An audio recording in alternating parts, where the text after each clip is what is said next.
няма.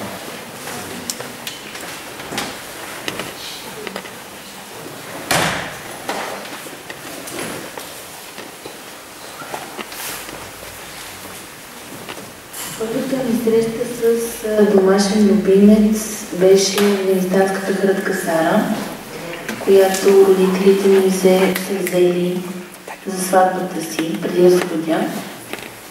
Те си имали пари за пералня и са решили да си вземат афганистанска хрътка, което е едно огромно куче с дълга черна козина, много красиво, много аристократично куче, но кучката Сара много се е разстроила от моята поява и се е налагало да ни разделя, защото се опитва да ме напада в леглото и такива неща. Аз не я помня добре. Следващото, което помня, е Дакел Антони, който взехме като бях на 4, който е кръстен на вокал на Red Hot Chili Peppers. Аз съм израснала с куче, още взето много малък период има, който не съм била с куче. И това беше, когато живеех с баба ми и дядо ми, които мразеха живот. След това нашите се разделиха, Антони остана при прабаба ми и прадядо ми, защото аз живеех при баба ми и дядо ми, които не искаха животни. И всъщност първото истински мое куче съзнателно е ретривъра Уилям, който влезе в живота ми като бях на 11. Беше изненада и беше най-хубавата изненада. Значи ретривъра Уилям, както казах, взехме го като бях на 11 и миналата година той вече беше на 14 години. Последните няколко години имахме много проблеми, защото той имаше проблеми с краката, не можеше да се движи някои дни, живееше с майка ми и тя се налагаше да го носи на моменти. Това е 40 кг куче. В един момент спря да е адекватен, в смисъл спря да ни познава. Миналото лято вече, пролетта, нещата почнаха да стават много зле. Аз всеки път, който го виждах последната една година, не знаех дали няма да е за последен път, който ще го видя. И така случи се, просто трябваше да насрочим дата. Говорихме с докторите и те ни казаха, когато ние решим. Така че настроихме си една дата, в която трябваше да го заведем и да го приспът. Не го заведох аз, заведе го майка ми, защото тя каза, че тя трябва да го направи и аз не трябва да бъда там. Беше понеделник, тя го заведе в 10 часа, чухме се като отиваха към клиниката и после се видяхме в офиса с нея. И тя уж беше окей, но изведнъж абсолютно се срина и почна да плаче. Бебето ми. Аз опитах да се държа мъжки и в крайна сметка не бях окей. Може би 1 месец, 2 месеца. Това беше моя партньор доста години. Ние израснахме заедно. Аз не съм имал нито брати, нито сестри. Това беше моя брат и беше много хубаво, докато растяхме заедно. В момента, в който почнахме да се разминаваме, защото аз продължих да раста, той започна да остарява. Snowbeauty. Толкова ме натъжава тази тема, че даже не мога да си представя да те отговоря. Дано не се случва никога такова нещо. Моята котка като малка, понеже имаше много проблеми и почти я бяхме описали, аз бях тази, която настоя да се продължи с операциите. И ето сега е още жива и здрава. Май, по-разумното е да се приспи, ако наистина се мъчи. Но аз не знам дали ще съм способна на подобно нещо. Дебели. Кофти. Много кофти.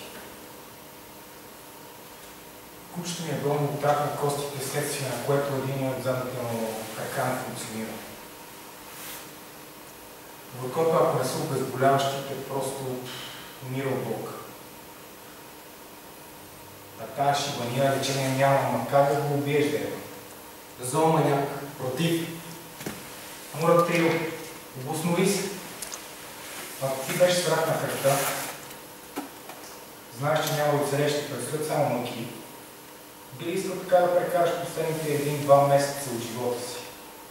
Просто правя аналогия между хората и животните. Поне може да се постави на тяхно място в разсъжденията си. Рини, здравейте на всички! Имам си куче почти на 16 години е статура. Имам го от 9 годишни. Милото ми куче вече не вижда, не чува, отслабнало е на пишка си. Искам да помоля някой, ако има информация, да ми каже къде в София мога да го приспа.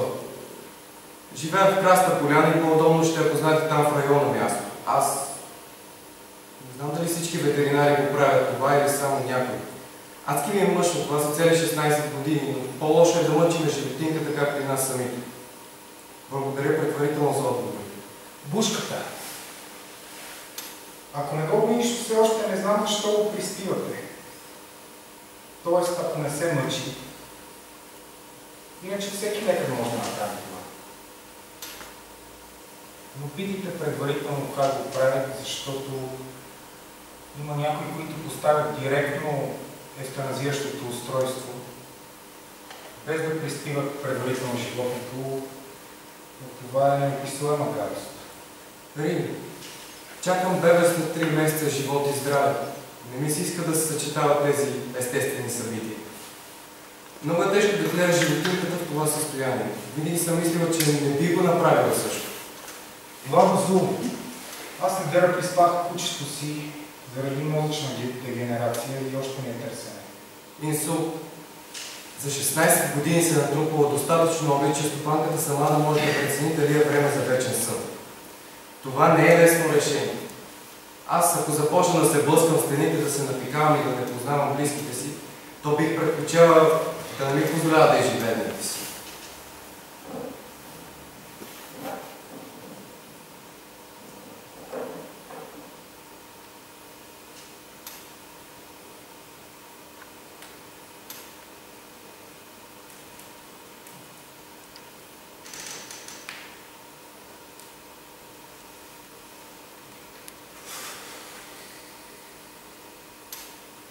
Рини, благодаря на всички за разбирането. Тези, които го отричат това нещо и може би не са се сблъсквали с това да усетят какво е косматия член на семейството, да не ги посрещне, да не ги познае, да не ви се зарадва. А на вас ви се пълнят очите с сълзи от безсилие да му помогнат. И определено памперсите не са решени. Ние мислиме за пристигането му от няколко месеца вече и не се решава. Инсулт до модераторите. Няма ли начин да се пише кога и кой е редактирал дадено мнение или да се върнем на варианта да не могат да се редактират мнения след някакво време? Рин, ще взема да изтрия тази тема. Прекалено голяма съвест тяло не имат. Хората и предпочитат да критикуват и да се самоизтъкват, което определено в крайна сметка не е целта на тези хора. Благодаря за разбирането на тези, които са го проявили. Доктор, ветеринарният лекар няма професионално, морално, етично право да предписва евтаназия. Ние можем само да се произнасяме за прогнозата за живота и здравето на животното. Решението за евтаназия е изцяло приоритет на стопаните. Докторът е само инструмент в случая. Животните може би нямат душа, но със сигурност са част от духа. Кои сме ние, че да им взимаме живота, пък бил той обречен. Убийци такива. Габи пап, не си прав. Нито за убийството, нито за душата. Говоря в името на стопани на куче. Знаеш ли колко е трудно да вземеш такова решение? Когато кучето е било повече от 10 години част от семейството ти. Знаеш ли какво да го гледаш, че се мъчи ден след ден? Ще гледа с поглед, който сякаш иска помощ. Маги. И аз съм поръчвал евтаназия за предишното ми куче. Да, решението е тежко, но в някакъв момент става ясно, че няма да го бъде и се мъчи. Отбък имам предвид не само физическа болка, ами огромен стрес заради невъзможността едно животно с отлични хигиенни навици да се налага да го прави вкъщи. Лежейки. Защото не може да стане. Видях този ужас и стрес в очите на предишното ми куче. Видях ужаса от болката и усетих въпроса. Какво става? Помоли ме, помогни. Лекарят се пресня за евтаназията и чух писъци, които се надявам повече никога да не чуя. Абсолютно съм убеден, че взех правилното решение, но изпълнението закъсня. При всички случаи обаче, който стигне до това решение, заедно с мнението на поне двама лекари, прегърнете животинката си и извикайте лекар вкъщи.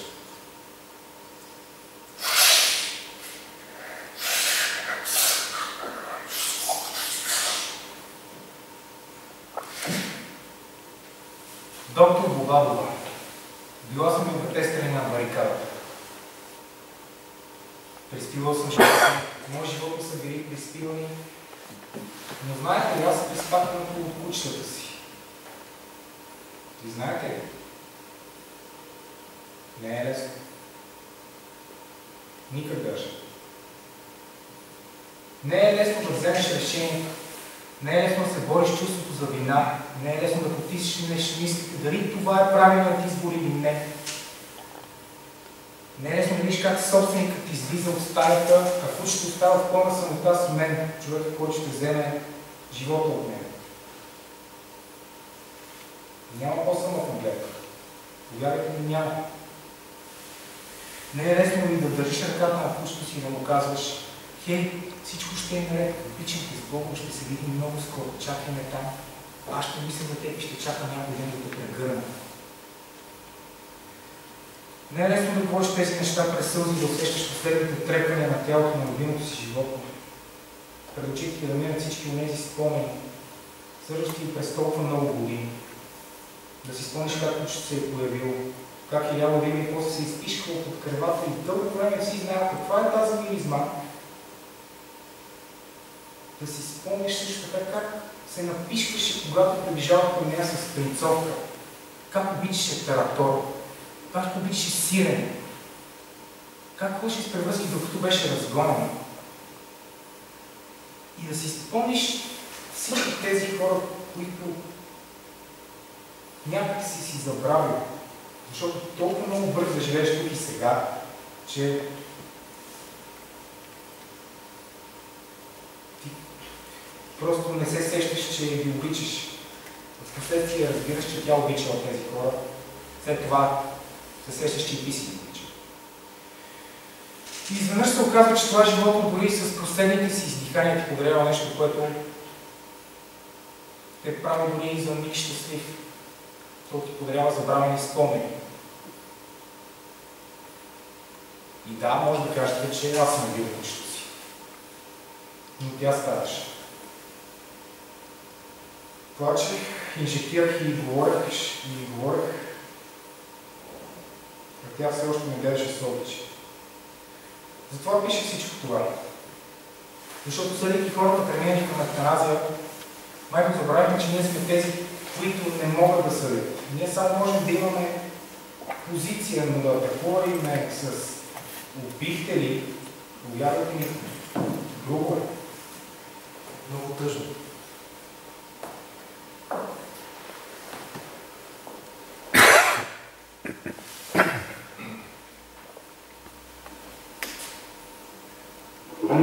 Поклонници изминават прочутия маршрут, наречен Камино. Това е пътуване с неясен край, за което са разказани стотици истории и изписани стотици страници.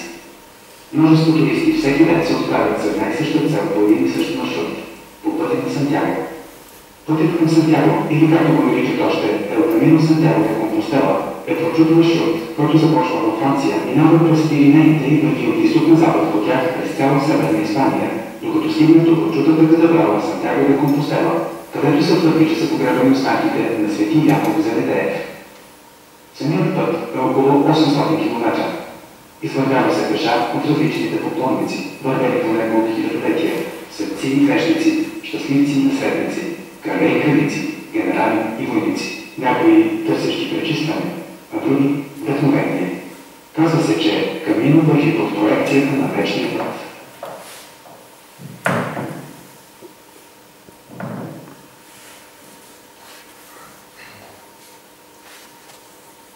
Сутринта дъщеря ни ме събуди болеше. Отново е повърнала храната си. Андрея е много зле. Дава ти лекарства. Болеше. Искат да сменят системите и с нови. Защо? За да се мъчи още. Ние искахме да се борим за нея, но решихме, че Андрея е изстрадала достатъчно. Защо лекарите искат да поддържат живота й? Тя не спира да се мъчи, детето ни угасва. Искаме това да спре. Наше право, но те ни отказват и ни лъжат. Детето ни изпитва огромни болки. Готови сме да се борим за смъртта на Андрея. Андрея заслужава достойна смърт. От болницата се опитват да ни сплашат, но няма да успеят. Бяхме готови да се борим за нея. Разберете ни, но е безмислено. Смъртта е неизбежна. Ние знаем кога дъщеря ни е добре и кога зле. Тя не спира да се мъчи, детето ни угасва.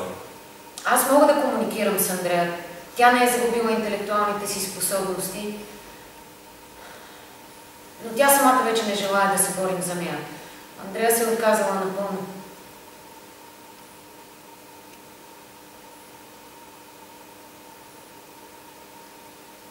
Това беше най-трудното решение. Андрея е много тъжна, вече не пее. Обичаше да пее най-много. Вече не прави сапунени мехурчета, а когато ние сме при нея в болницата, тя не се радва на присъствието ни. Андрея се е отказала напълно. Вече не пее, угасва. Физически Андрея е като зеленчук. Аз трябва да я поддържам. Ако някоя муха касне върху лицето и аз трябва да я изгоня, ако кичо коса е паднал върху лицето и аз трябва да го отместя, болестта ни причинява много мускулни болки и тя свикна да живее с болката. Андрея се научи да се усмихва, живеейки с тази болка, а ние се научихме да се събуждаме всяка сутрин с мисълта, че ще заварим дъщеря ни мъртва. Физически тя е като зеленчук, напълно обездвижена.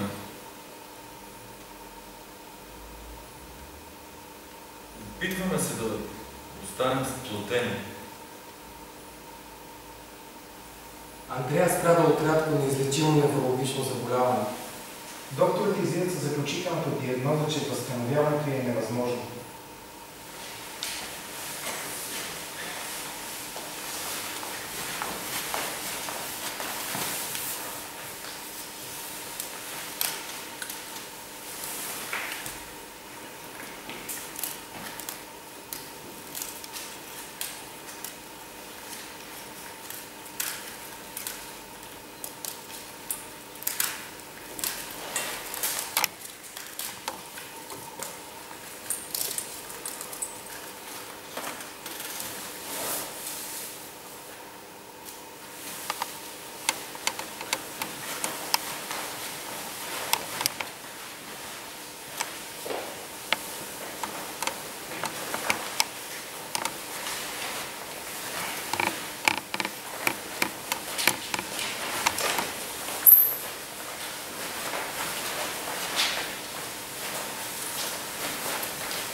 Състоянието на Андрея се влошава.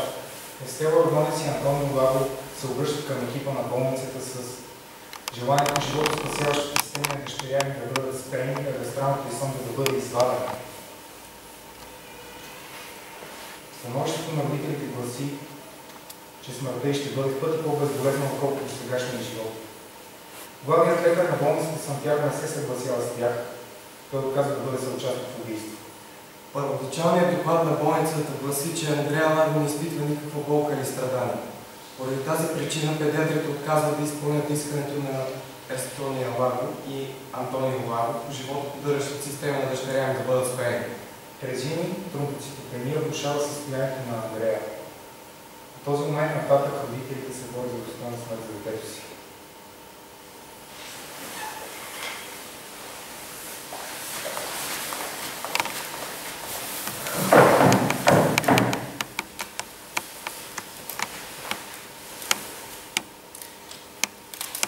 На 9 юни до 4 часа сутринта отидох да я проверя, заварих потънала кръв. Осъзна, че е получила кръвоизлив. Говоря за ужасно кръвотечение, цялото ми легло беше в кръв. Проверих дали е жива, тя спеше, опитах се да я събудя. Тя буквално си отиваше.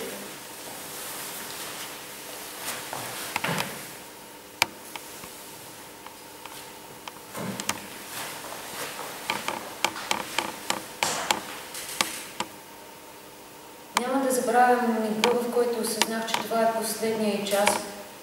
Тя беше спокойна. Но всъщност аз не го осъзнах, заведохме в болницата. Мислехме си, че я водим в рая, но всъщност я заведохме в ада. Тя беше спокойна. Мислехме си, че я водим в рая. Всъщност аз не го осъзнах и я заведохме в болницата. Тя беше спокойна. Не го осъзнах и я заведохме в болницата. 22 юли.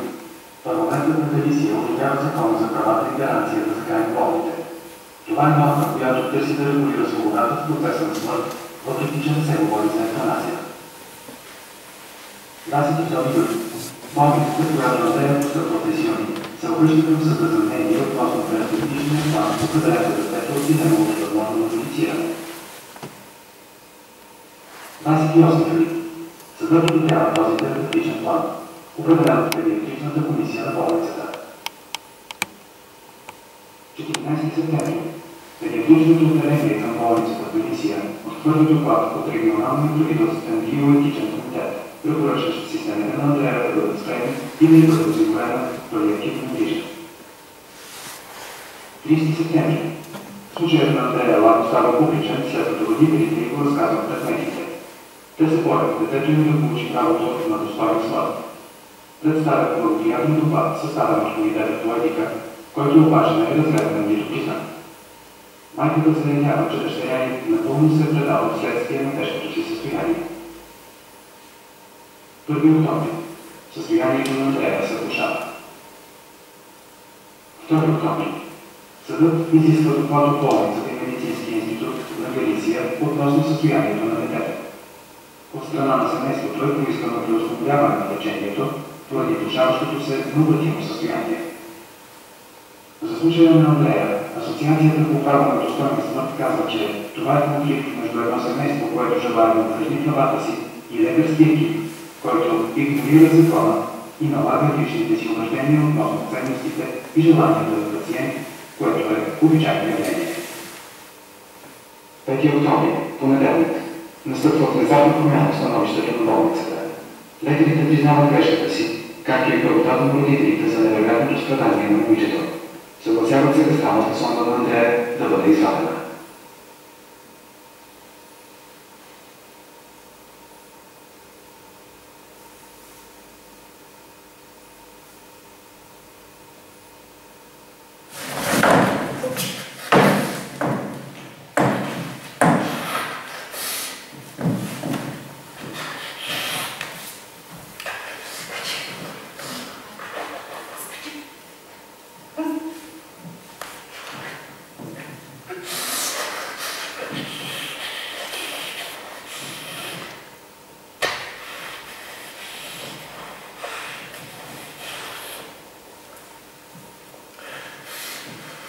Петък, 9 октомври. В 12:30 Андрея Благо изтъква. 4 дни след като нейните родители свършат в борбата си срещу лекарите, системите им да бъдат изключени в името на една достойна смърт.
Обичате ли детето си? С цялото си сърце. Ние спечелихме. Имахме правото. Да, вие имахте правото. Но кое право? Искахме достойна смърт за дъщеря ни.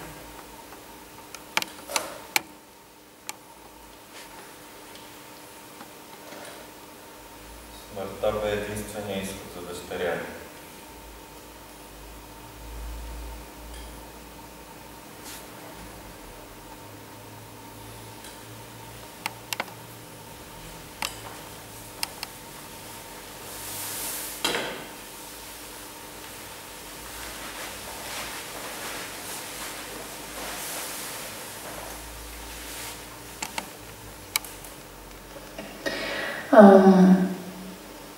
Относно евтаназията при кучетата, винаги съм смятала, че евтаназия се прави само когато кучето е в жестоки болки и тези болки по никакъв начин няма как да бъдат оправени. Имайки предвид, че Уилям беше много стар, ние нямаше какво да направим за него повече. Не знам дали сме взели морално правилното решение. Мисля, че аз и майка ми не го знаем това нещо и няма как да го знаем.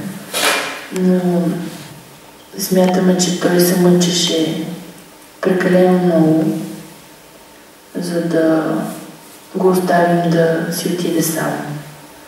Защото ако това, което си говорихме с нея, ако той беше в дивото, защото това все пак са диви животни, които са опитомени, това си е хищник. Ако той беше в дивото, природата щеше да избере момента, в който той щеше да си отиде, защото нямаше да има достъп до храна, нямаше да може да си я набавя.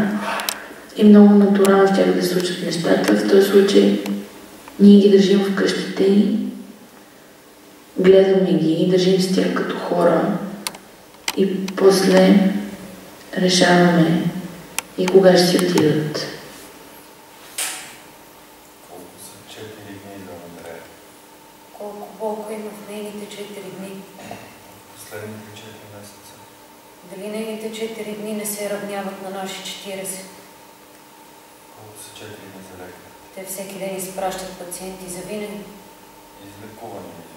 Андрея била ли една от всички? А колко са 12 години за нас?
Представи си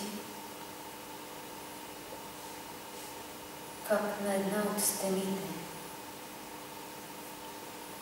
в тъмния и тягостен квадрат се появява прозорец. Един голям и светъл прозорец. Той се отваря пред теб. Всичко наоколо е озарено от светлина. Линиите стават все по-тънки.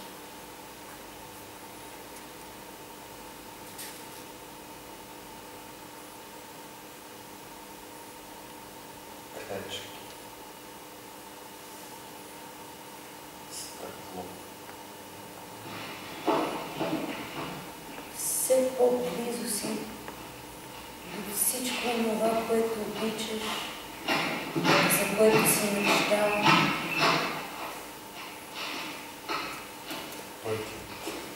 Пътят, който никога не си вървял. Земният път на Млечният път. Концентрирай се върху дишането. Тишината.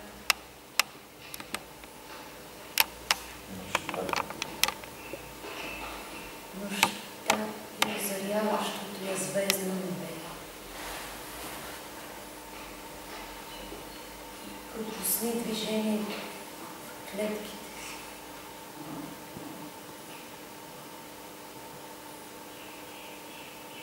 Ходиш. Летиш. Ето, вече си тук. Обърни внимание на детайлите, цветовете. Усещаш топлината на слънцето. Клетката се разгръща пред теб. Чувството на свобода, спокойствие.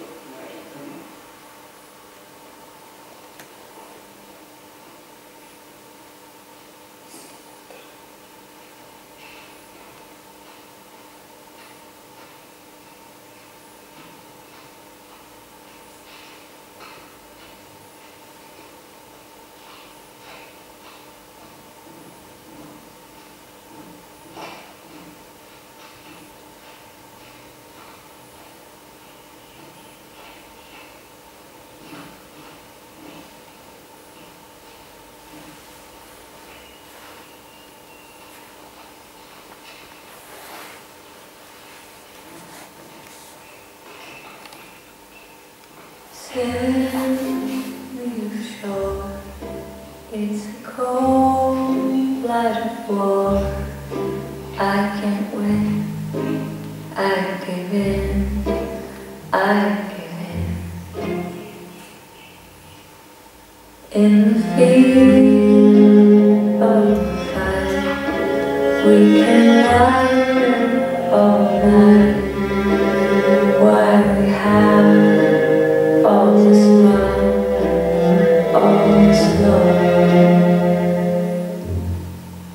You and I, we were drawn and we break all the dawn with a glory wind, where beginnings begin, but we can't change the world.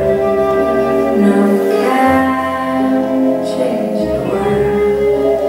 It's been done by someone long ago. Sandy shore, there's a bright semaphore calling in every wind, every wind. In the loop of gate, there's a whole life to blame, but it's done, and we won what we won.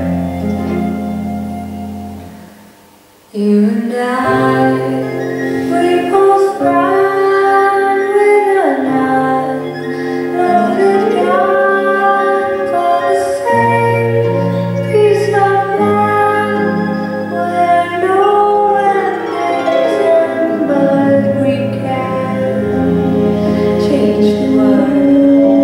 No one can change the world. It's been done by someone long ago.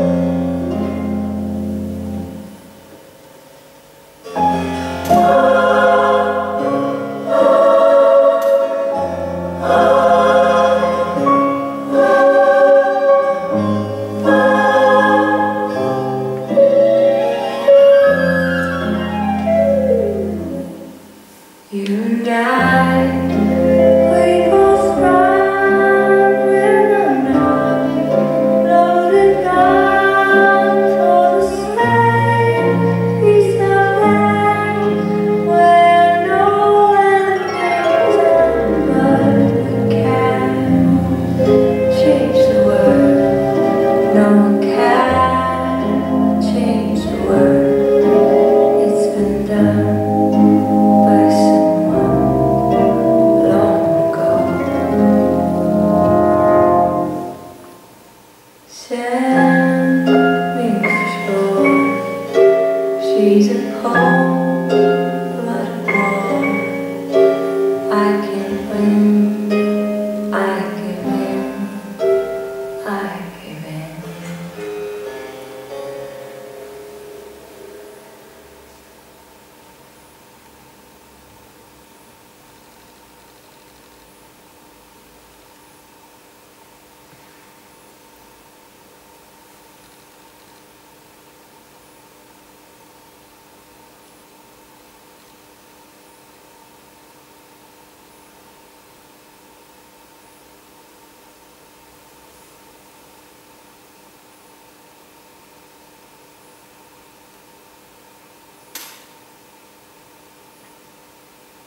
водя тази платформа в ход за документално изкуство. Всъщност това представление е част от нашата менторска програма и негов режисьор е Констанца, която сигурно ще ви разкаже няколко думи за това как е решила да се занимава с тази тема и какво точно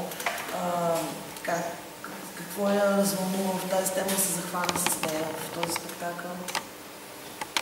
Ами, всичко дойде от един разказ от наши познати исландци и тяхна покана да вземем участие в техен проект. Попитаха ни с какво бихме се включили. Оттам доста дълго време размишлявахме с какво да се захванем и това беше нещо, което не спираше да ме вика към себе си, да се интересувам от тази тема, от този случай и какво всъщност се е случило. И главната тема за или против евтаназията. Имахме едно малко парче, което Неля и колегите от Vox Populi видяха и ни поканиха да бъдем част от тази невероятна програма и сме изключително благодарни на нея и целият екип за времето и вниманието, което ни отделите. Благодарим ви, че бяхте с нас. Надявам се, че ви е харесало.